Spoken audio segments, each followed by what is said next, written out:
Students, आज हम लोग प्रूफ क्वेश्चन पढ़ने वाले हैं। प्रूफ करने वाले हैं कि कैसे हम लोग रेशनल नंबर्स, कोई भी नंबर्स हैं उनकी रेशनैलिटी कैसे प्रूव करते हैं। तो सबसे पहले बात करें हम लोग proof that root 3 is an rational number. तो सबसे पहले हम लोग बात करेंगे कि प्रूफ कि हम इसकी रेशनैलिटी कैसे प्रूव कर पाएंगे रूट 3 की। तो यहां पर हम लोग सबसे पहले एज्यूम करेंगे let root 3 be a rational number. बच्चों, सबसे पहले हम लोग बात करेंगे कि ये एक रेशनल नंबर है। हमने पहले इसको एज्यूम किया है ये एक रेशनल नंबर है। अगर ये रेशनल नंबर नहीं होता है तो इसका मतलब ये प्रूव हो जाता है कि ये एक, अगर ये रेशनल नंबर की प्रॉपर्टीज को पूरा नहीं करता है तो इसका मतलब रूट 3 एक इर्रेशनल नंबर हो जाएगा। तो सबसे पहले हमने मान लिया है कि रूट 3 एक रेशनल नंबर है। अब कोई भी रेशनल नंबर हमेशा किस फॉर्म में होता है? P अपॉन Q की फॉर्म में होता है, यानी कि न्यूमरेटर अपॉन डिनोमिनेटर की फॉर्म में होता है। यहां पर P और Q क्या है? Where P and Q are co-primes. P and Q क्या है? को-प्राइम्स है। और Q नॉट इक्वल टू 0 भी है, क्योंकि 0 के इक्वल हो गया अगर Q तो ये तो नंबर ही नहीं आएगा। तो सबसे पहले हमने देखा P एंड Q आर को-प्राइम्स। तो को-प्राइम्स के बारे में भी जान लेते हैं हम लोग। को-प्राइम्स ऐसे नंबर होते हैं जो कि अपनी शॉर्टेस्ट फॉर्म में होते हैं, यानी कि जैसे हम लोग बात करें 16/21, क्या हम इसको कट कर सकते हैं? नहीं। क्यों नहीं कट कर सकते? क्योंकि यहां पर जो नंबर आने वाला है कोई ऐसा कॉमन टेबल नहीं है जिसमें ये नंबर आ जाए, कट हो सके। यानी शॉर्टेस्ट फॉर्म होती है P और Q, लेकिन इनके फैक्टर्स किए जा सकते हैं। एक बात ध्यान रखने वाली क्या है, 16 के भी फैक्टर्स हो सकते हैं और 21 के भी फैक्टर्स हो सकते हैं। तो ये रियल में प्राइम नंबर नहीं है, ये प्राइम नंबर नहीं है, लेकिन को प्राइम इसलिए है क्योंकि आपस में ये किसी टेबल से कट नहीं हो सकते। क्लियर? तो सबसे पहली बात करेंगे को प्राइम का मीन्स है दो ऐसे नंबर जिनका कोई कॉमन फैक्टर ना हो। अब हम लोग जो इसके आगे की बात करते हैं, हमने ऐसा लेट कर लिया है कि हमारे पास रूट 3 एक रेशनल नंबर है। रूट 3 रेशनल नंबर है, तो अब हम क्या करेंगे? Squaring on both sides. Squaring on both sides का मीन्स है कि इसका स्क्वायर करेंगे, रूट 3 का square 3 and P square upon Q square. Multiply करने पर अगर हम इसको क्रॉस मल्टीप्लाई करें तो हमें पता चल जाता है P square is equal to 3Q square. देखो बच्चों, यहां से हमें एक बात समझ में आ रही है कि भाई P square is equal to 3Q square cross multiply करने पर मिल गया, यानी 3 इज द फैक्टर ऑफ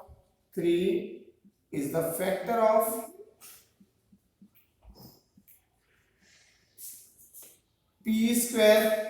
और जो P स्क्वायर का फैक्टर है इसका मतलब है वो P का भी होगा एंड ऑल्सो P, यानी जो भी नंबर है 3 is the factor of P square and also P। अब जब 3 फैक्टर ही है तो हम लोग बात कर लेते हैं, अगर हम P is equal to 3R let कर लें, भाई हमने क्या ले लिया? P is equal to 3R हमने लेट कर लिया, क्योंकि 3 फैक्टर है P का। तो यहां पर स्क्वायरिंग करें अगर, again squaring on both sides, तो हमें क्या मिलने वाला है बच्चों? यहां से हमें एक बात मिलने वाली है,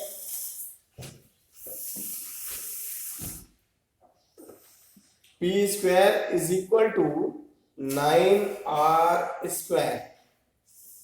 इक्वेशन नंबर हमारे पास, अगर हम इसको इक्वेशन 1 लेट कर लें और इस टर्म को हमने इक्वेशन नंबर 2 लेट कर लिया,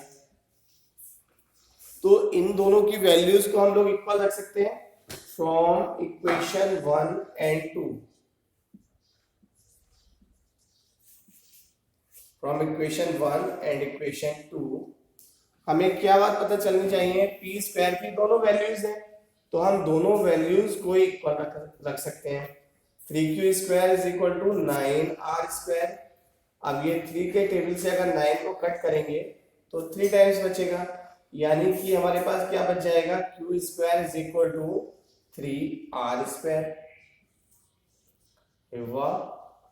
तो अब यहां से हमने क्या सीखा कि q स्क्वायर, यहां से हमें क्या समझ में आता है, 3 is the factor of q square.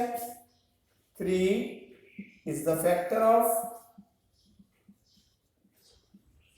q square and also q। तो बच्चों एक बार हम दोबारा बात करते हैं फिर आगे बढ़ेंगे। सबसे पहले हमने क्या किया, यहाँ पर लेट किया √3 बी आर रेशनल नंबर। हमने सबसे पहले मान लिया है √3 क्या है, एक रेशनल नंबर है। √3 को हमने p अपॉन q के इक्वल मान लिया है, और p और q कैसे नंबर्स हैं, दोनों को प्राइम्स नंबर है, और q कभी भी जीरो नहीं हो सकता, क्योंकि जीरो हो जाएगा तो ये कन्वर्ट हो जाएगा इंफिनिटी में। स्क्वायरिंग, अब हमने जब √3 को p अपॉन q के इक्वल माना है तो हमने स्क्वायरिंग ऑन बोथ साइड करते हैं। स्क्वायर करेंगे तो √3 का स्क्वायर 3 हो जाएगा, और p अपॉन q का square p square upon q square हो जाएगा।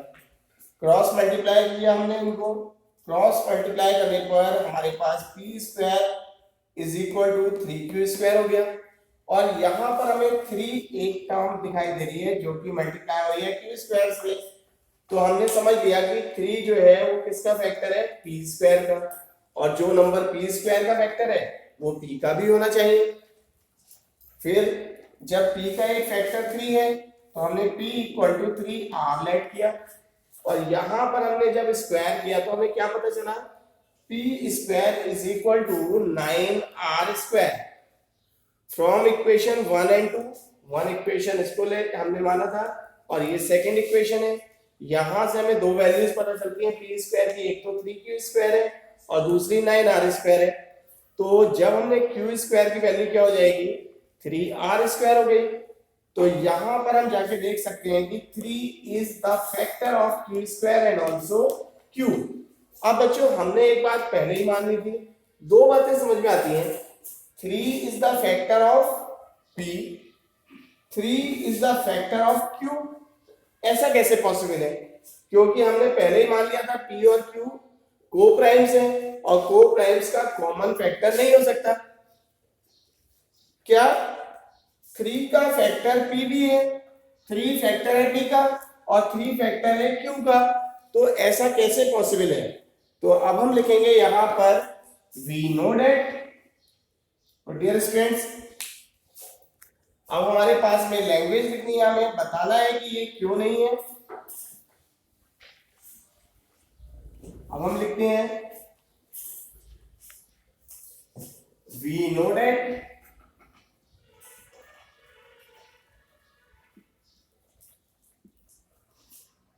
√3, we know that p3 is the common factor, 3 is the common factor of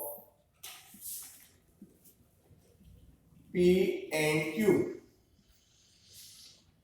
but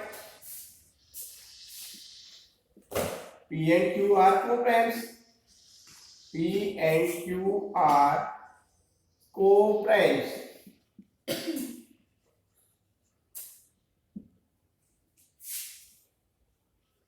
So it cannot be possible, it cannot be possible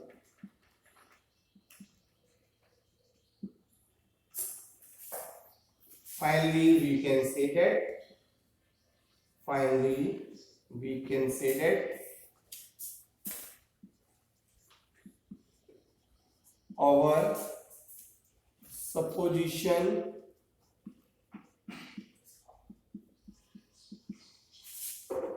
is wrong, our supposition is wrong, and now we can say that root 3 is an irrational number.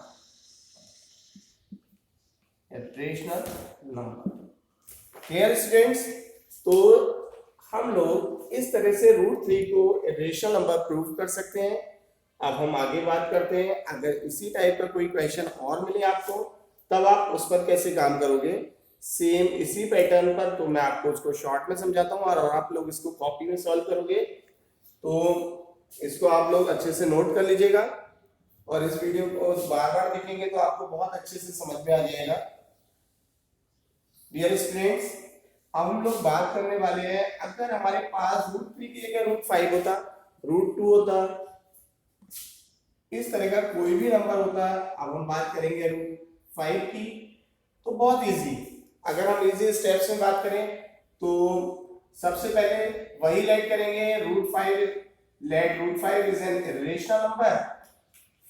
सबसे पहले हमने rational number, और सबसे पहले हमने क्या किया, इसको रेशनल नंबर लेट कर लिया। उसके बाद में रूट 5 को किसके इक्वल रखेंगे हम लोग, p अपॉन क्यू या a अपॉन b, आपकी बुक के अकॉर्डिंग आप रख सकते हो। और यहां पर हम लिखेंगे p and q are coprimes. ये सीबीएसई एंड आरबीएसई दोनों के लिए बहुत इंपॉर्टेंट टॉपिक है। p and q are coprimes and q is not equal to 0। तो बच्चों यहां पर हम देख सकते हैं p और q दोनों इक्वल नहीं है 0 के, sorry q not equal to 0 और p and q are coprimes. अब हमारे पास क्या काम करना है, हमें स्क्वायरिंग करनी है, जैसे पहले किया था, स्क्वायरिंग ऑन बोथ साइड्स। तो बच्चों हमें क्या पता चल जाएगा, यहां से 5 is equal to p square upon q square, जिससे हम क्रॉस मल्टीप्लाई करने पर हमें क्या पता चलेगा, p square is equal to 5q square. Equation 1 complete है हमारी। यहां से क्या पता चल गया, 5 is the factor of p square and also p। तो बच्चों ये तो पुराना स्टेप आ गया। अब लेट क्या करना चाहिए हमें, बताओ। लेट करने अब की बार हमें लेट करना चाहिए p इज इक्वल टू, अब क्योंकि 5 के टेबल की बात है तो 5r पुट कर लेते हैं, फिर स्क्वायरिंग करेंगे। स्क्वायरिंग करने के बाद में हमारे पास क्या जाएगा, p square is equal to 25r square. ये इक्वेशन नंबर 2 है। फर्स्ट और सेकंड से हमें क्या पता चलने वाला है, फर्स्ट और सेकंड से हमें ये पता चलने वाला है कि p फ्रॉम इक्वेशन 1 एंड 2 हमें वापस क्या पता चलने वाला है, 5q square is equal to 25r square, q square is equal to 5r square हो जाएगा। और उसके बाद में क्या हो जाएगा, यहां पर 5 is the factor of q square and also q। यानी अब हमें ये भी पता चल गया कि q। अब हम फिर से वही लैंग्वेज लिखेंगे कि भाई 5 हमारे पास में नहीं हो सकता फैक्टर। भाई 5 कॉमन फैक्टर कैसे हो सकता है, क्योंकि हमने पहले ही क्या मान चुके हैं कि 5 तो यहाँ पर p एंड q को प्राइम्स है, तो कॉमन फैक्टर 5 नहीं होगा। सेम लैंग्वेज का यूज करेंगे जो अभी मैंने पिछले क्वेश्चन में बताई। और इसके बाद में हमारे पास में इस तरह के क्वेश्चंस, अब आपके पास कोई भी आ जाए, root 2, root 3, root 5, root 6, root 7, आप इजिली इसको सॉल्व कर सकते हैं। Clear students? अब हम लोग आगे एक्सरसाइज 2.3 पर बढ़ते हैं। कुछ डिफरेंट क्वेश्चंस हैं यहाँ पर, जिनको सॉल्व करने का मैं आपको प्रोसीजर बताता हूँ। तो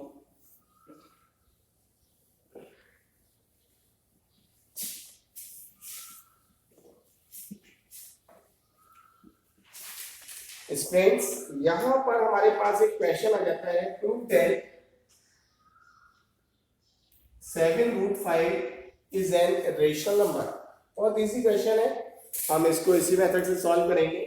लेकिन इसमें क्योंकि हमें पहले से पता है रूट 5 एक रेशनल नंबर है, अभी हमने प्रूव किया है, तो हम क्या लिखेंगे, यहां पर लेट कर लेते हैं 7 root 5 be are rational number, इसको भी हमने रेशनल नंबर प्रूव किया, लेकिन उतना लंबा प्रोसेस नहीं है बच्चों इसका। सिंपल सा क्वेश्चन है ये, इस टाइप का कोई भी क्वेश्चन आ जाए, ये एक एग्जांपल है आपकी बुक का। तो इस टाइप में कोई भी क्वेश्चन आएगा तो सबसे पहले क्या लिखेंगे, 7√5 is equal to a upon B या p अपॉन q, जैसे आप चाहो। उसके अलावा क्या लिखेंगे, a and b are rational number. Rational number देखो, a और b क्या है, रेशनल नंबर भी हो सकते हैं, तो हमने a और b को रेशनल नंबर माना है। और b क्या है, नॉट इक्वल टू 0 ही होगा, ये भी फिक्स है कि b कभी 0 नहीं हो सकता। तो अब हमें रिमूव क्या करना है, हमें रिमूव करना है ये जो हमने अभी लाइक किए थे ना, √2, √3, √5, √6 और √7, इस तरह के जो भी क्वेश्चंस हैं हमारे पास में, तो ये तो हम प्रूव कर सकते हैं। तो हमें इनको सेपरेट करना है और अदर टर्म्स को दूसरी साइड में ट्रांसपोज करना है। अच्छा, 7 को ट्रांसपोज करें, 7 और √5 क्या हो रहे हैं आपस में, मल्टीप्लाई। तो यहां पर किस में कन्वर्ट होगा, ट्रांसपोज करने पर डिवाइड में। तो √5 is equal to a upon 7b। Clear. अब हम लिखेंगे, we know that a and 7b are rational number. we know that a and 7b are rational number, but so a upon 7b is also a rational number। भाई हमें पता है a और 7b rational है, तो इसका means है कि a अपॉन 7b भी रेशनल होंगे। तो जब a अपॉन 7b भी रेशनल है तो इस बट मेन बात, √5 कैसा है, rational. But we have proved √5 is an irrational number। √5 तो हमने क्या प्रूव कर चुके हैं, इरेशनल नंबर। तो हम √5 को तो इरेशनल नंबर पहले ही प्रूव कर चुके हैं। इसका मींस a अपॉन 7b भी कैसा होना चाहिए जब √5 इरेशनल नंबर है। So our supposition is wrong, our assumption, our supposition is wrong, and now we can say that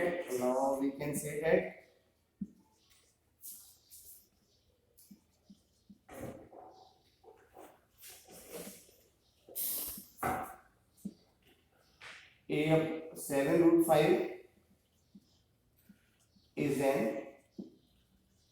irrational number।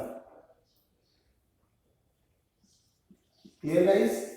तो यहां से हम लोगों ने क्या सॉल्व किया कि हमारे पास में इस तरह का कोई भी क्वेश्चन आ जाए तो उस पर डिस्कस करते हैं। मैं आपको एक दो क्वेश्चंस और बताता हूं इस पर बेस्ड।